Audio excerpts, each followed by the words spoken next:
অন্তরালে পর্ব ৫-৬। বাইক থেকে নেমে আনন্দীর হাত ধরে সোজা ছেলেটির কাছে চলে যায়। ওরে তোরে পছন্দ? আনন্দী ভয়ে চুপসে যায়। মুখ থেকে কোনো প্রকার শব্দ বের হয় না। বান্দির বাচ্চা, কথা ক জলদি। অরে তোর পছন্দ? মাঠের নিস্তব্ধ বাতাস যেন মুহূর্তে ভারী হয়ে ওঠে। আনন্দী স্থির থাকার চেষ্টা চালিয়ে যায়, তার দৃষ্টি মাটির দিকে নত। কণ্ঠ স্তব্ধ, মনের ভেতর হাজারো শব্দ ঘুরপাক খেলেও ঠোঁট অবরুদ্ধ। কোনোটি বেরিয়ে আসার পথ খুঁজে পায় না। হঠাৎই বজ্রাঘাতের মতো গর্জে ওঠে অভি, চেঁচিয়ে বলে, বান্দির বাচ্চা, কথা ক জলদি। তৎক্ষণাৎ আনন্দী ওপাশ এপাশ করে নিজের মাথা নাড়ায়। না, এই ছেলেটি তার পছন্দ নয়, কিন্তু এই না যে শান্তির বার্তা নয়, বরং অগ্নিফুলিঙ্গ বয়ে আনে। এক নিমেষে অভি এগিয়ে আসে, তার আঙুলের নির্মম চাপ আনন্দীর গালকে যেন পাথরের মতো চেপে ধরে। আনন্দীর চোখে চোখ রেখে কড়া নজরে তাকে গিলে খেতে থাকে অভি। যেন আনন্দী তার হাতের পুতুল, কোনো মানুষ নয়, স্রেফ একটি জড়বস্তু। কর্কশ গলায় বলে, তাইলে ওই তোরে চিঠি দিল কেমনে? আমি চুপ। খুব জোরে ধমকিয়ে ওঠে আনন্দীকে অভি, যেন তার গলা প্রতিটি কথায় রয়েছে ছলচাতুরি। কোনো সত্যি নেই সেই কথায়। অভি আবারও আনন্দীকে ঝাঁপিয়ে কর্কশ গলায় বলে, আমার পিঠ পিছনে টাঙ্কি মারস? এরপর আর কোনো সংযোগ থাকে না। আনন্দীকে ছেড়ে দিয়ে একটি হকি স্টিক নিয়ে তেড়ে যায় অভি। হকি স্টিকের প্রতিটি আঘাত যেন শুধু শরীর নয়, বরং এক মানবিক সীমানার উপরে আঘাত হানে। মাঠের নীরবতা ভেঙে যায় আঘাতের কর্কশ শব্দে আর ছেলেটির আত্মচিৎকারে। আনন্দে দাঁড়িয়ে থাকে, এক মর্মান্তিক দৃশ্যের একমাত্র সাক্ষী সে, অথচ সম্পূর্ণ অসহায়। তার চোখের পাতা কাঁপে, বুকের ভেতর শ্বাসরুদ্ধ হয়ে আসে, কিন্তু সে প্রতিবাদ করতে পারে না। এক ভয় অদৃশ্য শিকল তাকে আটকে রেখেছে। ঠিক তখনই দূর হতে ভেসে আসে পুলিশের গাড়ির সাইরেন, এক টুকরো সম্ভাব্য পরিত্রাণের সংকেত। আনন্দী মনে মনে দোয়া কালাম পড়তে থাকে, যেন এবার সে পরিত্রাণ পায় অভির থেকে। পুলিশ সচক্ষে দেখলে মামলা নেবেই, অভির হাত থেকে রেহাই পাবে আনন্দ, কিন্তু সেটা আর হলো কই। অভি থেমে যায়, তার দৃষ্টি দ্রুত চারপাশে ছুটে বেড়ায়। পরিস্থিতি বুঝে নিতে তার এক মুহূর্ত যথেষ্ট। চল। কোনো প্রশ্নের অবকাশ না রেখে সে আনন্দের হাত ধরে টেনে হাঁটতে থাকে। বাইকে তুলে নেয় তাকে, আর মুহূর্তেই স্থান ত্যাগ করে, কারণ সময় এখন অনুকূল নয়। ক্ষমতার খেলায় কখন কোথায় পা ফেলতে হয় তা সে ভালো করেই জানে। শহরের কোলাহল পেছনে ফেলে তারা এসে থামে এক নির্জন প্রান্তরে। চারপাশে জনমানবহীনতা, আকাশ যেন নিঃশব্দ সাক্ষী হয়ে দাঁড়িয়ে রয়েছে। কাকপক্ষীও রয়েছে কিনা সন্দেহ আছে। বাইক দাঁড় করিয়ে নেমেই অভির হাতের চর এসে পড়ে আনন্দীর গালে। সে দুলে ওঠে, পৃথিবী যেন এক মুহূর্তের জন্য ঘুরে ওঠে তার চারপাশে। তোর বয়স কত হয়েছে রে? এই বয়সে প্রেম প্রীতি করস? আনন্দীর শরীর কাঁপে, কিন্তু সে নিজেকে সামলে নিয়ে বলে, আমি চিনি না ওকে। আবার মিথ্যা? অভির চোখ জ্বলে ওঠে ক্রোধের উন্মত্ত শিখা। আনন্দে যাই বলুক না কেন, সেটা বরাবরই অভির জন্য মিথ্যা। বান্দের বাচ্চা। দ্বিতীয় চরটি প্রথমটির চেয়েও ভয়ঙ্কর।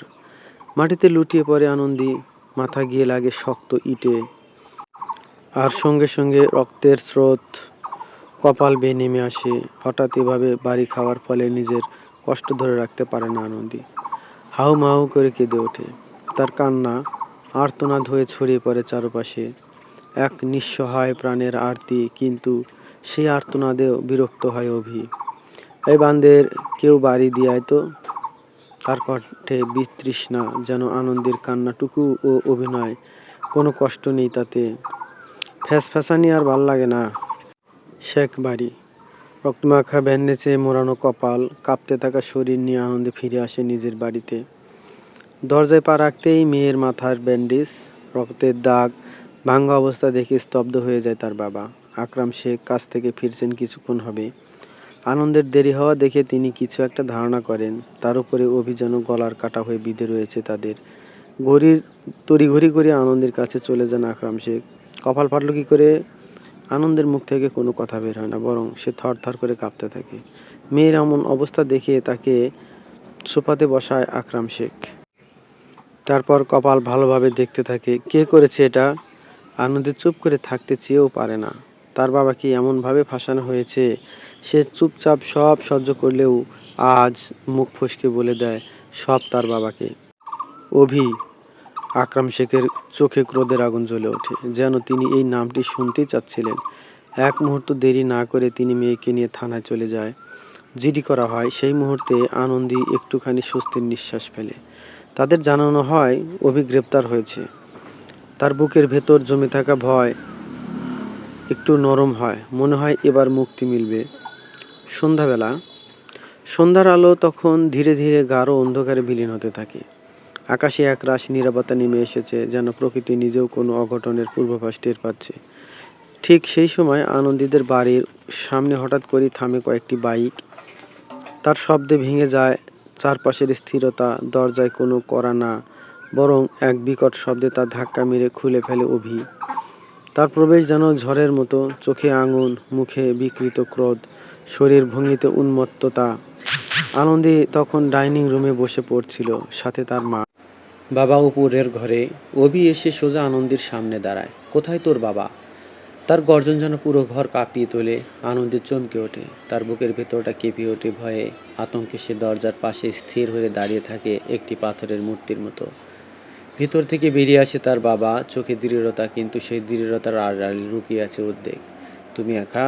কথাগুলো শেষ হওয়ার আগেই অভি হঠাৎ পাশের টেবিলটা উল্টে দেয়। কাচের শোপিস ভেঙে টুকরো টুকরো হয়ে ছড়িয়ে পড়ে মেঝেতে। আমার নামে মামলা? এখন ঠেলা সামলা।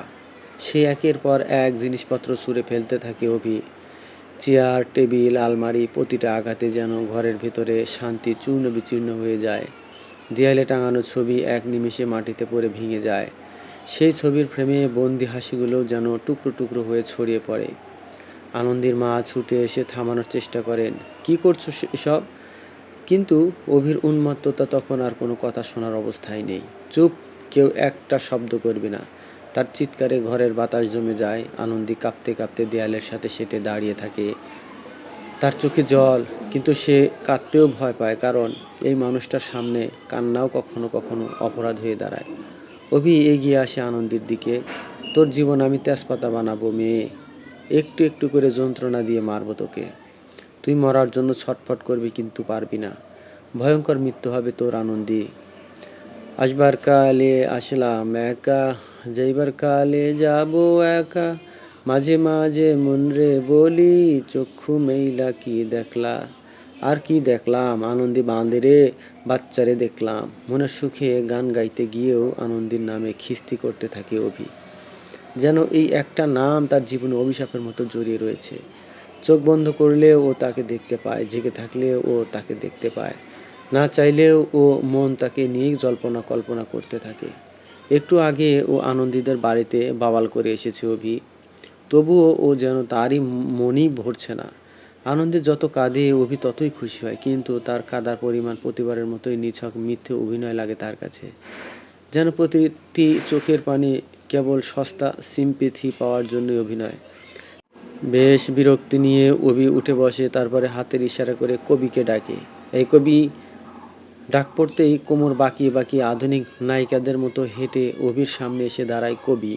ভাই, একটা গান গাতো, মুড ঠিক করতে হইবে। অভির আদেশ মতো কবি হারমোনিয়াম নিয়ে সকলের সামনে বসে পড়ে। কারণ হারমোনিয়াম ছাড়া তার গলায় গান ওঠে না। তার রং ঢং দেখে উপস্থিত সকলেই মোটামুটি বিরক্ত। সব থেকে বেশি বিরক্ত হয় স্মার্ট নোবেল।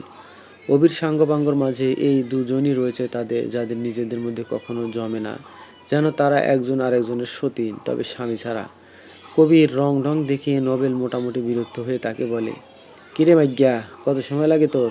স্মার্ট নোবেলের কথা শুনে কিছুটা রেগে যায় কবি। তার চালচলন, কথা বলার ধরন হয়তো মেয়েদের মতো, কিন্তু বাস্তবে তো সে নিজেকে একজন বলিষ্ঠবান পুরুষ হিসেবেই দাবি করে। তাই কেউ তাকে মাইগ্যা মহিলা আক্তার পুরুষ বললেই অতিমাত্রায় রেগে যায়। উফ, ছেলেটা এত জাউরা। নাম তার নোবেল, কিন্তু গান গাইতে গাইতে হয়। ভাই, ওরে কিন্তু আমি।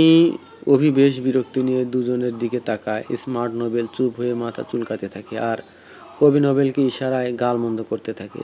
জলদি গা। ওকে ভাই, তাহলে আমি সুর করতেছি। কবি নিজের লম্বা চুলগুলো কানের পিঠে ঢুকিয়ে গাইতে শুরু করে। কচু বনে হেগে গেছে কালো কুকুরে, কচু বনে হেগে গেল কালো কুকুরে, নগেনের মা। কবি সম্পূর্ণ গান শেষ হওয়ার আগে হাতে থাকা সিগারেটটি মাটিতে ফেলে দেয় অভি। আনন্দিতের বাড়ি থেকে বাওয়াল করে এসেছে, নিজের মুড ঠিক করতে চেয়েছিল সে, কিন্তু এ কবি সেটা হতে দিল না। এই শফিক, জি ভাই। ওরে মাইরা ওর গু বাইর করে দিত, শালা পুরা মুডের গু করে দিল। উপস্থিত সকলে মুখে টিপে টিপে হাসতে থাকে। অভির রাগের পারদ মোটামুটি সকলের জানা, এবং সাথে তার মাথা ঠান্ডা করার মেডিসিনও। নোবেল সাথে সাথে পকেট থেকে একটা বিড়ি বের করে ধরিয়ে অভির সামনে ধরে, যার ফলে অভি রাগারাগি বন্ধ করে বিড়িটি নিয়ে টানতে থাকে। কবি পাশ থেকে বড় বড় নিঃশ্বাস ফেলে, আর একটু হলে তার অবস্থা খারাপ হয়ে যাচ্ছিল। অভি যখন তার দলবল নিয়ে গ্যারেজে ব্যস্ত, ঠিক তখনই 13 বছর বয়সী ছোটু চা নিয়ে আসে। তাকে দেখে কানকাটা রমজান এগিয়ে যায়। সচরাচর রাতের বেলা অভি চা খায় না, তাহলে চা কেন নিয়ে এলো অসময়ে? কিরে ছুটক্যা, তুই এখানে কি করস? দাদা সাহেব অভি বাইরে ডাকছে। কইছে গুমনা বাংলে চা খাওয়াইতে, তাই চা নিয়ে হাজির হয়েছি। দাদা সাহেবের নাম শুনে অভি সোজা হয়ে দাঁড়িয়ে পড়ে। ফোন বের করে চেক করে দেখে 8টা মিস কল। ফোন সাইলেন্ট করা থাকার ফলে ফোনের আওয়াজ তার কান অবধি পৌঁছায়নি। অভি বরাবরের মতোই সামনের দুটো বোতাম না লাগিয়ে শার্ট পরে বেরিয়ে যেতে থাকে, সাথে তার সাঙ্গপাঙ্গরা। দাদা সাহেব কখনো এই অসময়ে ডাকেন না, আজ যেহেতু ডেকেছেন নিশ্চয় ঝামেলা হয়েছে। অভির বাসা থেকে কয়েক হাত দূরেই দাদা সাহেবের আস্তানা। মাঝে শুধু একটি ময়লার পানির ছোট পুকুর রয়েছে, তার সাথে ছোট ছোট গাছপালা। অভির বাড়ির ছাদ থেকেই আস্তানাটি ভালোভাবে দেখা যায়। দাদা সাহেবের ইচ্ছে মতেই অভি সেখানে রয়েছে, যেন সব সময় তার কাছাকাছি থাকতে পারে। আস্তানা আস্তানায় এসেই অভি দেখে দাদা সাহেব সোফাতে বেশ চিন্তামগ্ন অবস্থায় বসে রয়েছেন, সাথে নবনির্বাচিত এমপি, তার দলের লোকেরা এবং জেলা পরিষদ। অভি ভিতরে আসতেই দাদা সাহেব হাতের ইশারা করে কাছে ডাকে, আদাব দাদা সাহেব। আয় অভি, পাশে বস। অভি গিয়ে দাদা সাহেবের পাশে বসে পড়ে। 45 বছর বয়সী দাদা সাহেব এখনও ঠিক তার মতোই যুবক। বয়সের ভার তেমন একটা তার চেহারায় ফুটে ওঠেনি। ভাব, একটা মানুষ কখন বড় হয় জানো? অভি মাথা নেড়ে না বোঝায়, অর্থাৎ সে জানে না। দাদা সাহেব অভির মাথায় হাত রাখেন, যখন তার হাত রক্তে রাঙা হয়। দাদা সাহেবের কথা শুনে অভি চুপচাপ তার দিকে তাকিয়ে থাকে। এ নিয়ে কয়েকবার দাদা সাহেব এই ধরনের কথা বলেছে থাকে, এবং কেন বলেছে সেটাও সে জানে। এই লাইনে, যদি মানুষ না মারো বড় হতে পারবা না বাবা। দাদা সাহেব, আমি মানুষ খুন করতে পারবো না। আমি তোমারে জোর করবো না। অভিচাঁদ, তুমি হইলে আমার চাঁদ, তোমারে আমি জোর করুম না। মাগার তুমি যেমন ড্রাগ সাপ্লাই করো, তেমনি যদি 2-4টা না দাদা সাহেব, আমি সবই করতে পারবো, কিন্তু মানুষ সম্ভব না। ঠিক আছে চাঁদ, তুমি সময় নাও, তাহলে আমি উঠি দাদা সাহেব। আচ্ছা যাও। আস্তানা থেকে সোজা বেরিয়ে যায় অভি। অভির হাজারটা খারাপ কাজের মাঝে একটা কাজই ভালো, সে কখনো খারাপি করেনি। তার দ্বারা কেউ মরেনি। অভি মানুষ পিটিয়েছে, রক্তাক্ত করেছে, তবে করেনি। এটা তার দ্বারা কখনো হয়নি। অভি তো রাজি না দাদা সাহেব। অভি আমার জানের টুকরা, ওই যেটা করব না তো করব না, কথা শেষ।